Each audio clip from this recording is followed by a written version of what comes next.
But thanks everyone for coming. Now, this meeting is to discuss some of the questions that BPA had related to Operating Procedure 2720 for unplanned market isolation. So we did get some preliminary answers. So we're going to go ahead and review those now, and I'll open it up for questions. But the first question was, during an unplanned market isolation event, how will CAISO process variable energy resources, and what data will be sent to BPA?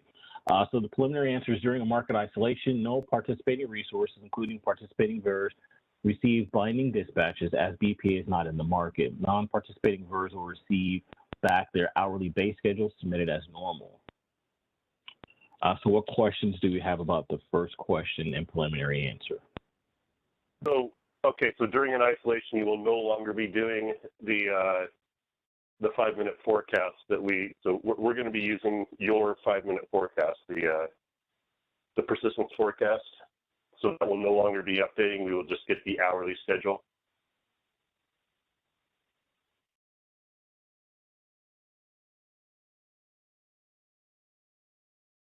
Well, so it's Michael Martin.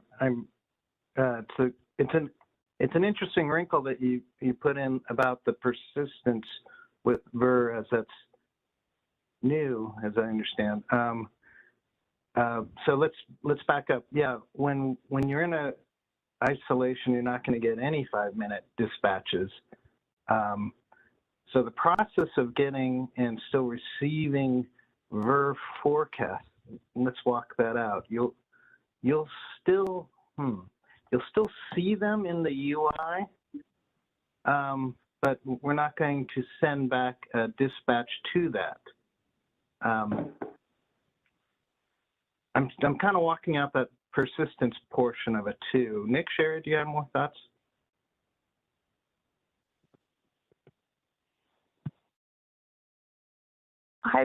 I think that might be something that we have to follow up on, because I don't know that any of the other EIM entities use persistence except for one, and it's only a couple of their resources. So I don't feel confident that we actually have an answer for that if you guys are using our persistence, unless Nick does.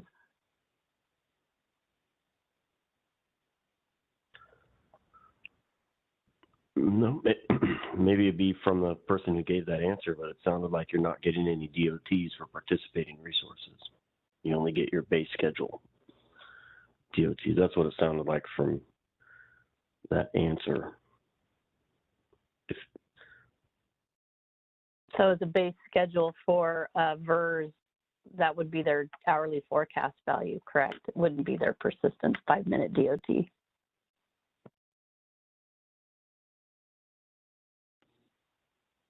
So it's Michael, let's separate participating and non-participating.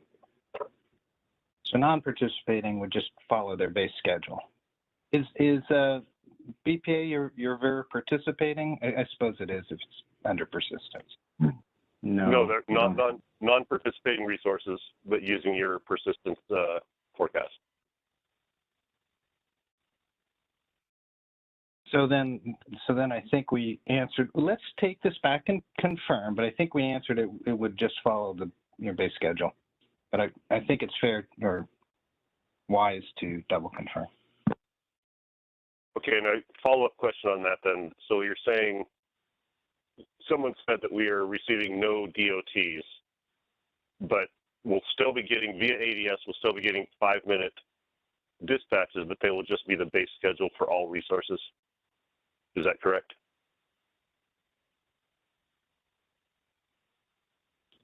So we base schedule on an hourly basis. Right, but the DOTs are 5-minute basis. Is the ADS still active during a 2720 event? So it certainly is active, but it's not on a 5-minute basis. You're going to get hourly base schedules for your hourly non-participating resources. Everything else is out of the market.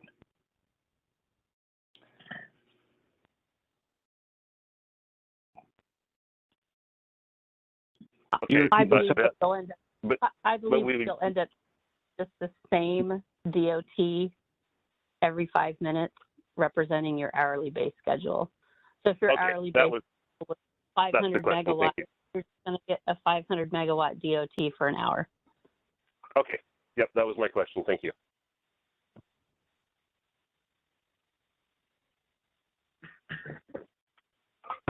Okay.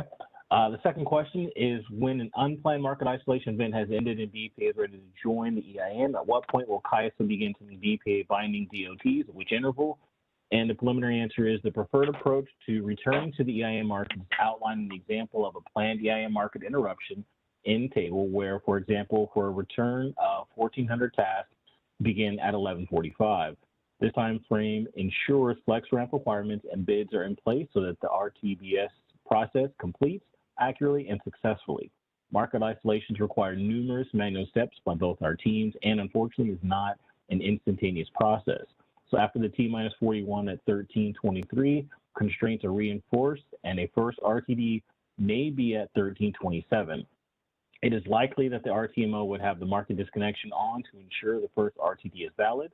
RTPD and the first RTBS run at T-minus 75 run before the hour ends and the first stuck at the top of the hour. Time provides the best opportunity to pass the T-minus 40 RTBS test for the next hour. What questions do we have about this? Hey, Rodney, that's a, is there a way you could maybe share the answer on the screen I or can something? That's a, absolutely do that for you right it's a now. lot, seems like a lot to take in. That's what I was going to ask also. Thank you. Boom. Can you guys see my screen? Yes. Okay.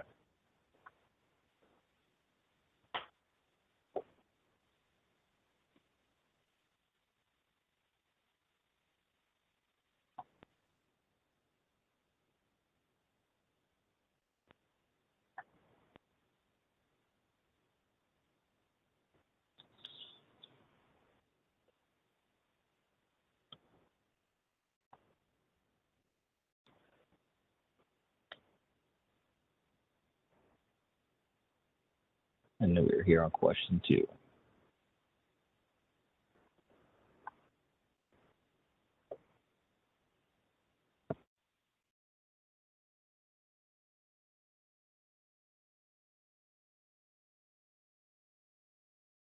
Okay, so you're looking at T-minus 75 of the hour prior to the hour we're returning.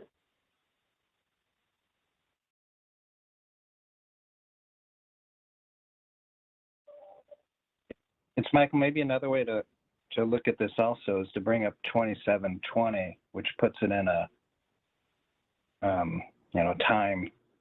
timeline format.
Keep going down. If you go to page 28, there's a timeline of ending.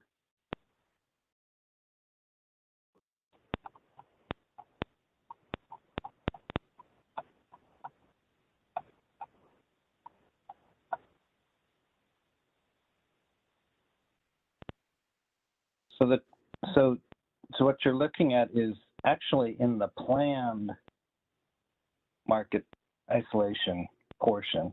I know the question is during an unplanned, when would we come back? And I guess the answer is whatever hour it may be, because an unplanned could be at any time of the day, 2 in the morning. But using this as the example, it shows kind of the best, or preferred approach given whatever hour it is.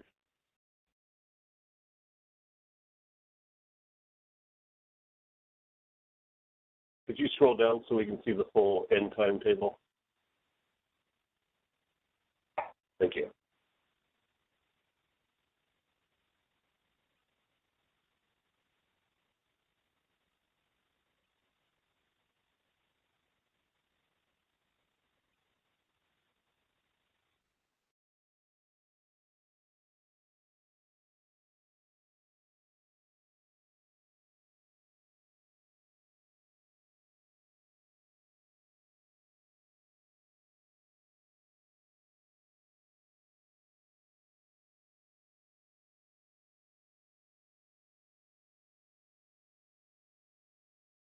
So at the 11:45, what economic bids are we submitting for 1,300 to 1,400, or are we submitting for the 1,400 to 1,500 hours?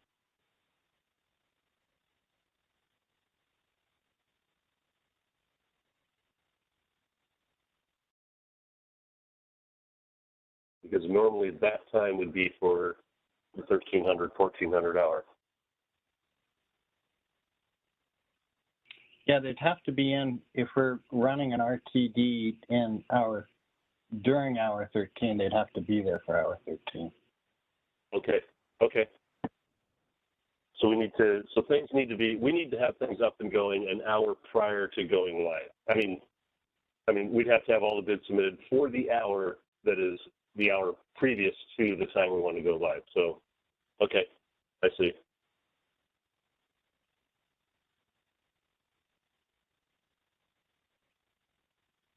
All right. Any questions, John? I've got it now.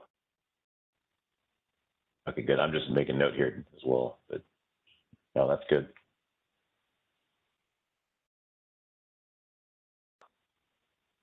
Yeah, and I'll add again, a market disruption is kind of a last resort. I mean, it takes a lot of effort. You can tell it's not quick.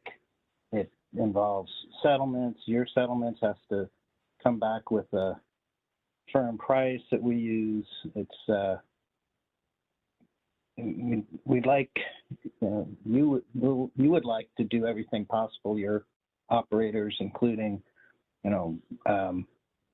if something's happening, maybe locking ETSRs, working with the RTMO, manual actions, manual dispatch, but trying to avoid this step if all possible. Yeah, absolutely.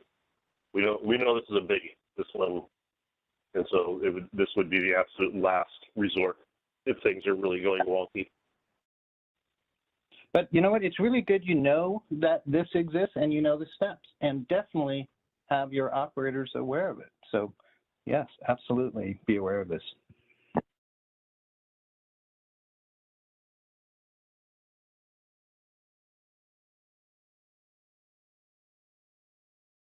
Cool. Any additional questions? I think I've got it. All right. The third question we have is, during an unplanned market isolation, what are CAISO expectations for submittals via BSAP? During a market isolation, base schedule should continue, especially for example, scheduling impacting other entities, ETSRs. Not continuing base schedule is an example that could impact another EIM entity negatively. Questions or concerns about that question?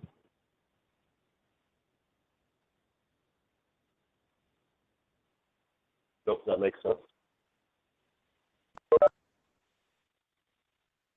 So now those are all of the pre-submitted questions that we have. Do we have any additional questions, concerns, or comments at this time that we can answer so that way we can feel satisfied with moving forward? John, I can't recall if we had any more that came up during our discussions. I can't think of any off the top of my head. Yeah, Bart, I was looking back at our last notes. Those are the three main ones that we want to just clarify and talk through. I think we're developing questions about parallel ops testing, I think, along the way as we're planning for parallel ops. Nothing specifically noted here, but that might be maybe our next step is coordinating testing some items for parallel ops. Don't have them identified yet, but I don't know if there's anything, Bart, from initial discussions for that. Yeah. No, I've got some questions, but I think it would be better to submit them to give these folks time to look them over and think them through, not put you all on the spot to answer them right now. So we'll just do the same thing about parallel ops as we did with this to ensure that we have all of the questions laid out and you have time to look them over. Sounds like a plan. Rodney, you said you're recording. Would you be able to share a link out afterwards just for any of our team that may want to recapture, or even your questions that you had, the answers you had there? Absolutely. Share those out. Yes. Thanks, John. I will definitely Great. do that. Once I get the recording back, I'll let you guys know, and then it'll be posted. That's great. No, thank you guys. All right. Thank you, everyone. If you guys have additional questions, please feel free to reach out. Thank you for letting me host this discussion. If you guys need anything, let me know. All right. Thank you very much. I appreciate your time. Thank you, everyone. Thanks, everyone. Thanks all. Okay. All right. Bye. Bye-bye.